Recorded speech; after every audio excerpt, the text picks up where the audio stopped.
Large scale attack தொடர்ந்து நடந்துகிட்டு தான் இருக்கு. நம்மளும் பார்த்துட்டு தான் இருக்கோம். ரஷ்யா உக்ரைனுக்குள்ள பல பகுதிகளில், அதுவும் குறிப்பா எனர்ஜி இன்ஃப்ராஸ்ட்ரக்சர், மொத்தம் 9 ஒப்லாஸ்ட்ல ருத்ர தாண்டவம். அதுவும் 50 மிசைல், 500 ட்ரோன்கள் கம்பைன்டு ஸ்ட்ரைக்ல லார்ஜஸ்ட் அட்டாக் அப்படிங்கிற சொன்னாங்க. மிசைல் கம்மியா யூஸ் பண்ணுவாங்க, ட்ரோன் அதிகமா யூஸ் பண்ணுவாங்க.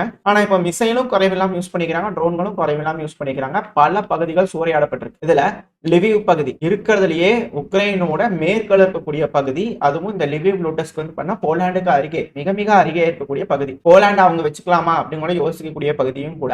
உக்ரைன் ஒரு அஃபென்சிவ் ஆபரேஷன் அப்படின்னு திட்டம் போடுறாங்கன்னா அதிகப்படியான ஆயுதங்கள் இங்க வச்சிருக்கோம்.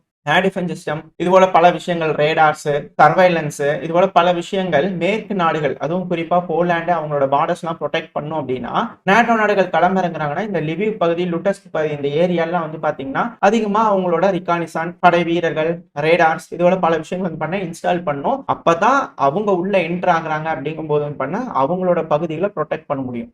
மேபி அது மாதிரி ஏதோ ஆயுதங்கள் இருந்திருக்கலாமா, ரஷ்யா அதை தெரிஞ்சுக்கிட்டு ஹெவியா ஹிட் பண்றாங்களா அப்படின்ற கேள்விகள் இருக்கு.